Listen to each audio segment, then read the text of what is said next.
single-seater racing about to be unleashed here on the Grand Prix circuit of Brands Hatch.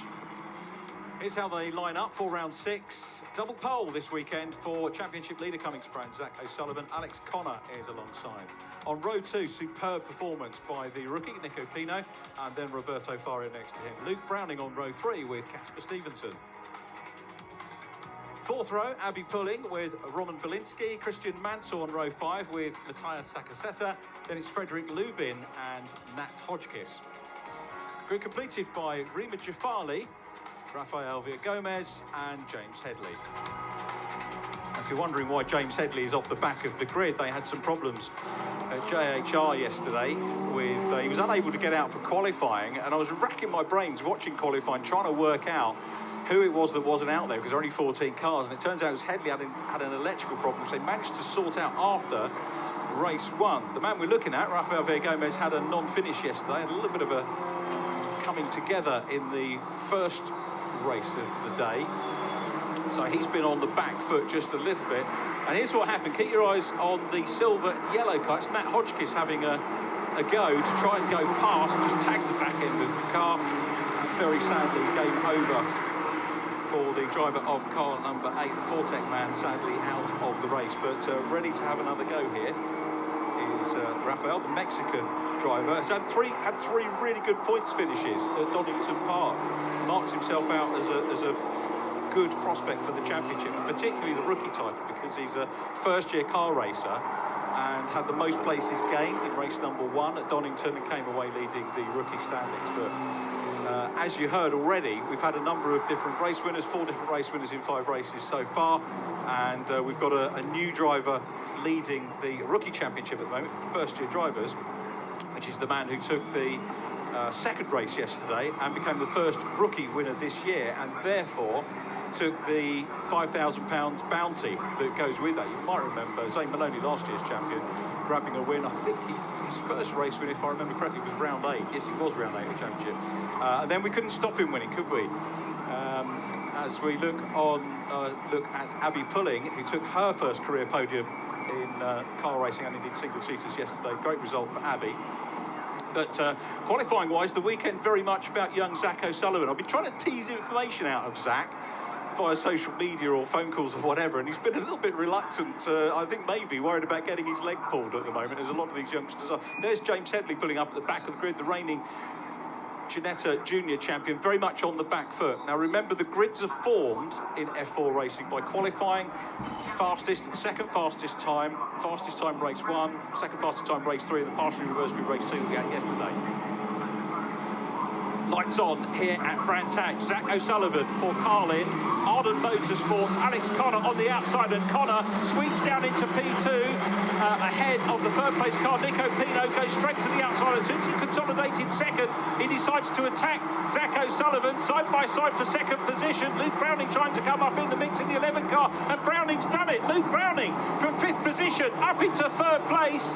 Tipped by many as a champion for this year. Roberto Faria is in the mix as well, but that's a decent enough start. James Headley trying to make progress already in the 67 car, the Hampshire-based driver running well, but it's Zach O'Sullivan from Alex Connor. Coming up on the inside line is Casper Stevenson in the 25, the scholarship winner, trying to come through for 5th place. Good start, everybody's still on, and that's good for Zach, who picked up his second win, first double winner, only double winner of the championship thus far. And Carlin looking to defend here, a 100% record this weekend. 2 wins so far, because it was Christian Mansell won yesterday's race, and we'll hopefully have more time to talk about that as this race unfolds. 20 minutes of action. There is Nat Hodgkiss in 95, the man we saw tangling with Villagomez in that little clip before the start of the race. And he's looking to try and get his first points on the board. He's been dogged by some rotten luck, actually, as Connor runs wide. Alex Connor runs wide. This is going to give momentum to Luke Browning, who's trying to come through as well. Roberto Faria in the yellow Fortec car as well. Luke Browning's teammate in the mix too. Browning's on the inside line. Browning side by side with Alex Connor. Is there barely room there? There isn't really much room, and if they're not careful, they'll get tangled up as they go to Paddock Hill Bend, but through into second place goes Luke Browning. Great move, teed up several corners ago, and Alex Connor has been passed by the Fortec car, and now the Arden man in the red car car with the green mirrors coming under big pressure from Roberto Faria, who's up on the podium as well. Faria's already had a podium, second position in the reverse grid race yesterday afternoon behind Christian Mansell. And remember, the winner at Donington Park as well. So many drivers capable of taking wins as Casper Stevenson looks down the inside line and just tags the 87 car of Nico Pino. All Nico's great work for third in qualifying has been undone. Look at the frustration. Chocó compañero de equipo, la puta.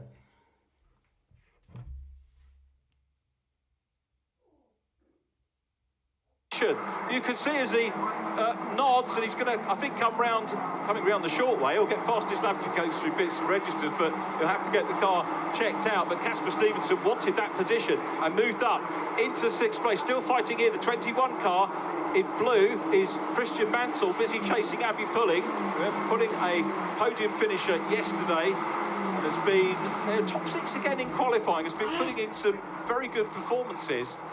As O'Sullivan still leads, is he going to get the best first flying lap as well for O'Sullivan? He's going to have some issues though, because he's got Luke Browning now in second, who will take no prisoners, trying to close down on him. Browning, of course, won here on the Indy circuit, the early stages of last season. There is Stevenson making the move up the inside line. Was there room or not? Difficult to tell from this angle. So Nico Pino, sadly, one of our rookie drivers, out of the race. It's Luke Browning in P2 here, the first position car of Zach O'Sullivan at the moment getting away. Here we look at it again, and Pino out. I think Casper Stevenson lost a little bit of ground as well. Casper taking the prize fund for the scholarship, £35,000 worth of parts and entries and so on and so forth, which has been sort of moved across from the main prize fund that we have here. James Headley there in the silver and green 67 car, looking to make progress. He made very steady progress in race 2 yesterday. Very cool head for James Headley, and it's just bitter disappointment that he's having to start off the back. Running weekend to weekend is James Headley. Messaged me in the week and said that they're reliant on a family friend to keep him out racing at the moment, which is a big shame that he can't get more backing. And Hodgkiss chasing the